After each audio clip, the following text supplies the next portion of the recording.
कराची से हमारे नुमाइंदा सैयद रज़ा शाह की रिपोर्ट के मुताबिक कराची सुखन के इलाके में रेडी गोट थाना सुखन ने मुंशियात फरोशों की दौड़ें लगवा दी हैं। गुज़िश्ता 3-4 दिन से 80 से ज़ायद हिरोइनों को पकड़कर नूरियाबाद ईदी सेंटर मुंतकिल कर दिया।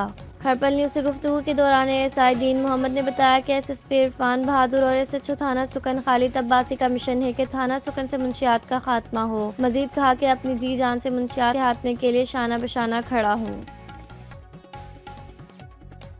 भावलनगर से हमारे नुमाइंदा सनमीद कुरैशी की रिपोर्ट के मुताबिक आज खान बाबा पहुंचे हर्पल न्यूज़ की टीम के पास। खान बाबा का कहना था कि मैंने पंजाबी फिल्मों और उर्दू फिल्मों में तकरीबन 250 फिल्मों में काम किया है। फिर जब ज़ियाउल हक की हुकूमत आई तो उन्होंने कहा कि बेहयाई के सब अड्डे बंद कर दिए जाए, जिसमें हीरा मंडी फिल्में, नाच गाने शामिल थे। पर अमल दरामद हुआ तो मैं हावरनाबाद आ गया। यहाँ मैंने सरकारी अस्पताल में माली की नौकरी की और अल्लामा इकबाल की शायरी बहुत शौक से पढ़ता था और शायरी और दरख्त लगाना मेरा मशगला शौक है। सुनते हैं खान बाबा कहानी। जी हसन हमीद बताइएगा। आज हम आए खान बाबा के पास, आप भी थी तुमने। मैं खान बाबा अपने बारे में फिल्मी दुनिया का रुख किया। वहाँ पर जब मैं गया तो मैं सेलेक्ट हो गया। वहाँ पर मैं सेलेक्ट हो गया, आवाज़ भी अच्छी थी, चेहरा भी माशाल्लाह ठीक ठाक था। तो उन्होंने जनाब अली कर मुझे थानेदार का रोल दिया फिल्म खान चाचा ने। उसके बाद वो मेरी फिल्म है जो इन लोगों को बड़ा पसंद आया। उसके बाद मुझे असद बुखारी साहब ने फिल्म दिला दे सौदे में अपनी फिल्म, उसकी जाती फिल्म थी, उसमें मुझे थानेदार का रोल मिला। फिर यूसुफ खान हीरो साहब थे, उनकी फिल्म बन रही थी हैदर खान, उसमें मुझको उन्होंने थानेदार का रोल दिया। वो मैंने बहुत अच्छी तरह से निभाया, घोड़े भगाए, घोड़े पर सवारी। मशहूर फिल्में आपने कितनी मशहूर फिल्में हुई आपकी? और उसके बाद जनाब फिर सावन साहब की फिल्म बनी थी पिंड दलेरांदा, उसमें मुझे थानेदार का रोल मिला। फिर अपना सुल्तान रईस साहब के साथ मैंने कई फिल्मों में काम किया, जहाँ पर वो बदमाश होता था, मैं थानेदार होता था, वो आगे आगे होता था, मैं पीछे पीछे होता था।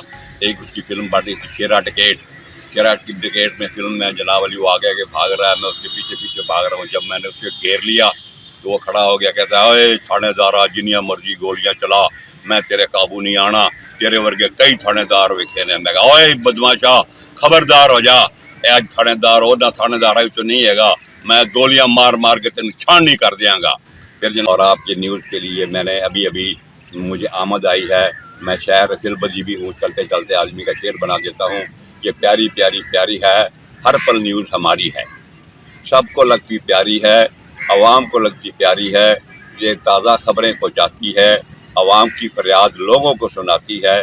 टेलीविज़न पर भी इसकी खबरें आती हैं, आवाम के मोबाइलों पर भी इसकी खबरें आती हैं। सबको लगती प्यारी प्यारी है, प्यारी प्यारी प्यारी है, हर बल न्यूज़ हमारी है, हमको लगती प्यारी है, बाबा खान को लगती प्यारी है, पूरी आवाम को लगती प्यारी है। हर बल न्यूज़ हमारी है, हर बल न्यूज़ हमारी है। हर्पल न्यूज़ के साथ हसन हमीद कुरैशी, हारूनाबाद। हैदराबाद से हमारे नुमाइंदा शान की रिपोर्ट के मुताबिक एक तरफ महंगाई ने आवाम का जीना हराम कर दिया और दूसरी तरफ बिजली ने आवाम को तंग करके रख दिया है। चलते हैं हैदराबाद की जानिब। जी शान बताइएगा। जी हाँ, मैं यहाँ मौजूद हूँ नए पुल पे और यहाँ पे लोगों से मालूमात करता हूँ लोड शेडिंग के बारे में। और लोड शेडिंग के मसले मसाइल बहुत है। हुकूमत ने जो ऐलान किया है कि कारोबार जो जल्दी बंद होंगे, 9-10 बजे कारोबार बंद होंगे, उससे लोड शेडिंग का मसला मसाइल ठीक होगा, उससे लोड शेडिंग पे असर कम पड़ेगा। मैं आया दुकानदारों से मालूम करने के लिए आया हूँ कि इनसे मैं मालूम करूँ यहाँ पे लोड शेडिंग से कितने मसले मसाइल। लोड शेडिंग ऑलरेडी पहले भी थी और अब भी है। पहले 2 साल कोरोना की जगह मारा गया, कारोबार कोई हाल नहीं है। अब लोड शेडिंग ऑलरेडी दुकानें बंद करवा रहे हैं, जबकि 2 घंटे पहले भी लाइट नहीं है। 9:45 से 11:15 तक लाइट होती नहीं है। शाम में औकात लोग निकलते हैं, सारा दिन गर्मी है, जब खरीदारी का टाइम होता है तो उन लोगों की बदमाशी शुरू होती है। खुली बदमाशी दूर क्या है, हुकूमत ने जो ऐलान किया है ये दुकानें सारी 8 बजे बंद करने का बोला, इससे भी लोड शेडिंग पे काफ़ी असर कम पड़ेगा। यानी कि लोड शेडिंग कम इस्तेमाल होगी लाइट, तो इससे आपको कोई नुकसान या कोई मुनाफा हो रहा है दुकानों में या नहीं हो रहा? देखो, मैं ये कहता हूँ इन लोगों को कि हम जनरेटर चलाए काम करेंगे। आप तो उन्हें पास रख लें, हम यूपीएस चला लेंगे, हम सोलर प्लेटें लगा लेंगे, या आप तो नहीं बचा लो।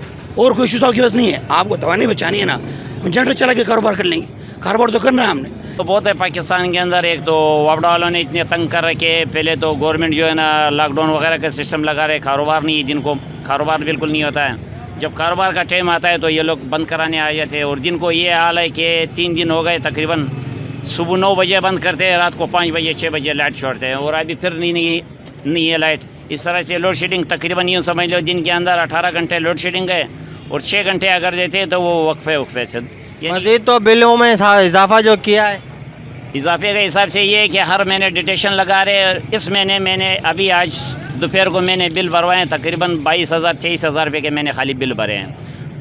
लोड शेडिंग बहुत ज़्यादा हो रहा है, बाज़ार भी बंद कर रहा है, समझ के कारोबार वैसे भी नहीं है, महंगाई बहुत हो गया। इमरान खान की हुकूमत इससे अच्छा था, बोला महंगाई कम करेंगे, महंगाई उससे जब बोला कपड़ा बेच के महंगाई कम करेंगे, लेकिन महंगाई बहुत ज़्यादा हो गया। लोड शेडिंग का असर इन्होंने जो है 9 बजे दुकानें बंद करा रहे हैं, तो फिर हम लोगों को घरों पे तो लाइट देना। लोड शेडिंग तो जो है वही है, और वही जो है 12 घंटे तो है, उसके अलावा भी जो है 6-6 घंटे 18-18 घंटे जो है लोड शेडिंग हो रही है। लोड शेडिंग तो मज़ीद हो रही है। उन लोगों ने बिलों में जो इजाफा किया है उसके हालत बहुत ज़्यादा इजाफा किया है। बस इनको अब अल्लाह हिदायत दे कि नई इम्पोर्टेड हुकूमत को, ये लोग आगे हमारे ऊपर मुसल्लत हो गए हैं। पेट्रोल आप देखो 235 रुपये कर दिया इन्होंने। यही इन्हीं की हुकूमत वाले बोलते थे 137 रुपये आवाम कैसे डलवाएगी। आज यही बेगैरत जो है 235 रुपये जो है पेट्रोल कर दिया इन्होंने, गरीब आवाम को जो है पीस दिया बिल्कुल। अब जो 1000 रुपये रोज़ कमाने वाला है बेचारा, वो क्या करेगा बताओ।